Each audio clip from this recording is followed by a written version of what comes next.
ये हाईजैक से बचाव की गाइडबुक है। 5 अपराधियों ने 200 से अधिक यात्रियों वाला विमान हाईजैक कर लिया। बातचीत विशेषज्ञ सैम खतरे में शांत रहे और पायलट संग उड़ान 3 डिग्री मोड़ी, जिससे ग्राउंड कंट्रोल सेंटर का ध्यान गया। उसे लगा कि अब बस बचाव का इंतजार करना है। पीछे बैठे एक बुजुर्ग व्यक्ति कुछ कहना चाहते थे पर उनकी पत्नी ने उन्हें तुरंत चुप करा दिया। सैम को बगल की महिला यात्री से जल्द ही पता चला कि बुजुर्ग व्यक्ति क्या कह रहे थे। उन्हें लगा अपराधियों की पिस्तौल नकली है। ह्यूगो की आंखें चमक उठी। अपराधी बस 5 थे और बिना बंदूक के वे 200 से ज्यादा यात्रियों के सामने कुछ नहीं थे। सैम को लगा जल्दबाजी ठीक नहीं, अगर बुजुर्ग गलत हुए तो। ह्यूगो ने महिला यात्री से पूछा कि उन्होंने असली नकली का पता कैसे लगाया। जल्द ही उस तरफ से बुजुर्ग व्यक्ति का जवाब आया। उन्होंने 30 साल सेना में सेवा की थी। पास खड़ी पत्नी ने उन्हें ज्यादा बोलने से रोका, लेकिन उनके झगड़े से अपराधी का ध्यान भटक गया। आसपास के यात्री घबरा गए। सैम ने बुजुर्ग का बचाव किया, कहा कि वह अपने पोते को याद कर रहे हैं। अपराधी ने सिर हिलाया और कुछ नहीं पूछा। उसके जाने पर बुजुर्ग ने समझाया कि उसने कई हाईजैक संभाले थे। अपहरणकर्ता अक्सर असली गोलियों की जगह ब्लैंक कारतूस इस्तेमाल करते हैं। वे सिर्फ आवाज करते हैं पर किसी को चोट नहीं पहुंचाते। ह्यूगो को यह सही लगा। पहले के झगड़े में अपहरणकर्ता ने गोली चलाई थी। आवाज बहुत डरावनी थी पर कोई घायल नहीं हुआ और विमान के केबिन में भी छेद नहीं हुआ, जिससे दबाव कम नहीं हुआ। सैम को लगा कि बुजुर्ग सिर्फ अनुभव से बता रहा है। अगर वह गलत हुआ तो सभी यात्रियों की जान जा सकती है। सैम ने एक बात नहीं बताई थी, उसने कमांड सेंटर से गुपचुप संपर्क किया था। पर ह्यूगो सैम की गुप्त योजना नहीं जानता था। उसे लगा पिस्तौल की सच्चाई जानना जरूरी है। उसके दिमाग में तुरंत एक अच्छा तरीका आया। उसने पास की महिला अपहरणकर्ता से कहा कि उसे उल्टी आ रही है और उसे बाथरूम जाना है। उसने सोचा मान गया, पर कहाँ दरवाजा खुला रखना होगा। महिला अपहरणकर्ता के हटते ही ह्यूगो ने झट से कागज कलम निकाल कुछ लाइनें लिखी। खुद को उल्टी कराने के बाद वह आराम से बाथरूम से निकला और कागज का टुकड़ा उस केबिन में फेंक दिया जहां पहले गोलीबारी हुई थी। महिला अपहरणकर्ता ने टॉयलेट देखा। ह्यूगो सच कह रहा था, पर फर्श पर पड़े कागज के टुकड़े पर ध्यान नहीं दिया। आरामदायक केबिन थे यात्री। आखिरकार पास बैठी चश्मे वाली महिला ने पैर से पर्ची खींची, चुपचाप खोली। उस पर लिखा था, जमीन पर बुलेट हेड ढूंढो, अगर नहीं है तो रीडिंग लाइट जला दो। रीडिंग लाइट जलाओ। ह्यूगो यह जांच रहा था कि लुटेरा खाली कारतूस उपयोग कर रहा था या नहीं। उसका कार्य आरामदायक केबिन के यात्रियों को खतरे में डालने वाला बहुत जोखिम भरा था। तभी कॉकपिट से ग्राउंड कमांड सेंटर की पूछताछ आई। अपहरणकर्ता तुरंत कप्तान को पायलट की सीट पर ले आया। उन्हें पता चला कि विमान उड़ान पथ से भटक गया है और वे वजह पूछ रहे थे। कप्तान ने समझाया कि किनारे की हवा के कारण वह अभी उड़ान पथ को सीधा कर रहे हैं। अपहरणकर्ता सरगना पीछे से देख रहा था। उसने राहत की सांस ली और जल्द ही उसके आदमी ने बताया कि एक यात्री लगेज रैक से बैग लेना चाहता है। यात्री केबिन के एक बुजुर्ग को इंसुलिन चाहिए थी। उनके बेटे ने सीट छोड़ने की इजाजत मांगी, पर अश्वेत अपहरणकर्ता को आदेश था कि कोई यात्री बैग न छुए। इस हंगामे के बीच बगल के केबिन की चश्मे वाली महिला को मौका मिल गया और वह चुपके से गोली का खोल ढूंढने लगी। अन्य यात्रियों ने सांस रोक दी कि अपहरणकर्ता इधर न आए। जैसे ही चश्मे वाली महिला आखिरी सीट पर पहुंची, अपहरणकर्ताओं ने उसे रंगे हाथों पकड़ा। चश्मे वाली महिला ने तुरंत कहा, उसका चश्मा खो गया है। एक के बाद एक लोग सीट से उठे। महिला अपहरणकर्ता गुस्से से बोली, जो भी नियम तोड़ेगा उसे गोली खानी पड़ेगी। लेकिन चश्मे वाली महिला अपनी सीट पर लौट आई और उसने रीडिंग लाइट जलाई, जिसका मतलब था कि उसे गोली नहीं मिली है।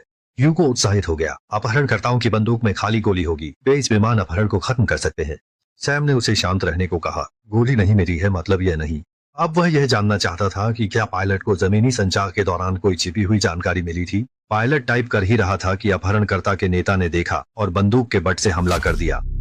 सैम ने तुरंत उसे रोका और कहा, ये पायलट है, बेवकूफ, तुम क्या कर रहे हो। अपहरणकर्ता को लगा सैम खत पार कर रहा। जैसे ही वो सबक सिखाने वाला था, सैम ने कलाई पकड़ ली। महिला अपहरणकर्ता ने बंदूक से खिड़की तोड़ने की धमकी दी। तब सैम ने हाथ उठाए।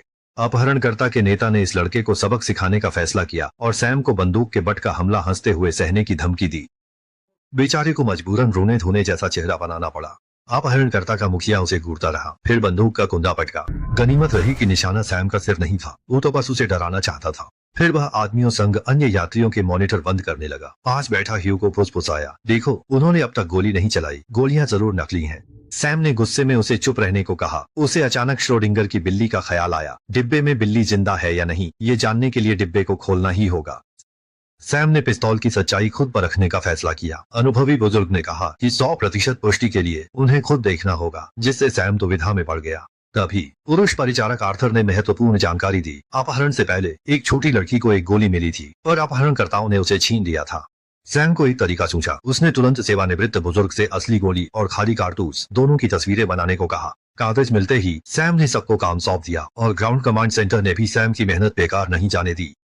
वहां की डिस्पैचर एलिस को यकीन था कि किंगडम 29 उड़ान में कुछ गड़बड़ थी, क्योंकि कैप्टन रॉबिन को 20 से भी ज्यादा सालों का अनुभव था। वो उड़ान पथ से भटक नहीं सकते थे। तो उसने तुरंत FBI एजेंट हेरा को फोन किया, जिसे सैम का संदेश मिला था और जिसने पहले ही उड़ान की सुरक्षा के बारे में डिस्पैच सेंटर को फोन करके पूछा था। गड़बड़ी की खबर मिलते ही वह तुरंत आतंकवाद विरोधी केंद्र गई और मामले की जानकारी दी। लंदन जाने वाले विमान के अपहरण की खबर को किसी ने हल्के में नहीं लिया। आधे घंटे से भी कम समय में सभी सुरक्षा प्रमुख मीटिंग रूम में जमा हो गए। उन्होंने कमांड सेंटर की डिस्पैचर एलिस को लाइन पर लिया, जिसने अपना अनुमान दोहराया और एक नई असामान्य स्थिति बताई। कुछ मिनट पहले उन्होंने किंगडम 29 उड़ान से संपर्क कर उड़ान पथ से 3 डिग्री भटकने की सूचना दी, किंतु कैप्टन ने दिशा बदलने के बजाय विपरीत दिशा में 3 डिग्री और विचलित कर दिया। उड़ान पथ एक सी आकार जैसा था। कमांड सेंटर में बरसों से कार्यरत एलिस ने याद दिलाया कि पहले भी पायलटों ने सी आकार के उड़ान पथ का उपयोग करके अपहरण के संकेत दिए थे। उपस्थित सभी ने एक साथ गहरी सांस ली। अब यह निश्चित था कि किंग 29 फ्लाइट का अपहरण हो चुका है, जिससे एक अंतर्राष्ट्रीय त्रासदी हो सकती थी। इसलिए खतरे का स्तर तुरंत सर्वोच्च कर दिया गया और अगले 30 मिनट में जवाबी योजना तैयार हो जाएगी। इससे पहले सुरक्षा केंद्र ने फ्लाइट 29 की यात्री सूची हासिल कर ली थी, जिसमें कॉलिनस नाम के एक आदमी ने सबका ध्यान अपनी ओर खींचा। इस व्यक्ति का हत्या के प्रयास और 2 बंदूक डकैती का आपराधिक रिकॉर्ड था। वह 3 हफ्ते पहले ही छूटा था। इसके अलावा विमान में 4 ऐसे यात्री थे जिनका किसी भी देश के डेटाबेस में कोई रिकॉर्ड नहीं था और उनके पासपोर्ट वैध थे। सभी की रीढ़ में सिहरन दौड़ गई, क्योंकि अज्ञात पहचान वाले लोग सबसे ज्यादा लापरवाह हरकतें करते हैं। उस वक्त सैम नहीं जानता था कि उसका सामना किनसे होने वाला है। एक फ्लाइट अटेंडेंट अपहरणकर्ताओं की सरगना के पास गई। भोजन का समय था और भूखे लोग हंगामा कर सकते थे। कॉलिनस ने परवाह नहीं की, उसने बस सबको पानी देने को कहा। सैम ने राहत की सांस ली, उसे मनचाहा परिणाम मिल गया था। फ्लाइट अटेंडेंट पानी दे रही थी और गोली के आकार की चिट्ठी कई हाथों से गुजरते हुए कंफर्ट केबिन की एक छोटी लड़की तक पहुंची। उस पर दिए इशारे के अनुसार उसने मन में फैसला कर लिया था और तुरंत खाली गोली का संकेत देने वाली रीडिंग लाइट चला दी। मामला बहुत गंभीर था, इसलिए आर्थर खुद पुष्टि करने भागा। गोली का सिरा देख चुकी सभी लड़कियों ने हाँ में सिर हिलाया। यह अच्छी खबर जल्द ही सैम के कानों तक पहुंची। जब डाकुओं के पास खाली गोलियां हैं तो उसे चिंता करने की कोई जरूरत नहीं थी। मगर एहतियात के तौर पर सैम ने सोचा कि पहले अकेले डाकू पर हमला करें और पिस्तौल बेकार होने की पुष्टि पर सबको इकट्ठा करें। फूलों वाली शर्ट वाला बूढ़ा सबसे अच्छा निशाना था। इस बार तो किस्मत भी उनका साथ दे रही थी। कंफर्ट केबिन में मधुमेह मरीज का बेटा पिता के लिए दवा लेने उठा। डाकू ने गुस्से में उसे रोका। क्या उसने उसकी बात एक कान से सुनकर दूसरे कान से निकाल दी? केबिन की गड़बड़ी ने जल्द ही अन्य डाकुओं का ध्यान खींचा। सैम को यह एक बेहतरीन मौका लगा। वह चुपचाप उठा और फूलों वाली शर्ट वाले डाकू के केबिन की ओर चल पड़ा। जैसे ही वह दरवाजे से गुजरा, सैम ने थाली से उस पर हमला कर दिया। उसने डाकू की पिस्तौल तो गिरा दी थी, पर डाकू भी हुनरमंद निकला। लड़ाई में वह धीरे धीरे बराबरी पर आ गया और उसने पिस्तौल उठा ली। तभी एक यात्री मदद के लिए आ रहा था। जैसे ही उसने पिस्तौल देखी, वह तुरंत मुड़कर घटनास्थल से भाग निकला। लेकिन सैम अपनी जगह पर शांत और स्थिर खड़ा था। ये थी विमान अपहरण के 7 घंटे की तीसरी कड़ी। इसमें अपहरणकर्ताओं के उद्देश्य का थोड़ा जिक्र किया गया है। अपहरणकर्ता सरगना ने अपने वरिष्ठ को इंटरनेट कॉल की, पर फोन बंद था। लगता है वे किसी बड़े ऑपरेशन की योजना बना रहे हैं और ये अपहरण उसका छोटा सा हिस्सा है। खैर, आज के लिए इतना ही। अगली बार मिलते हैं।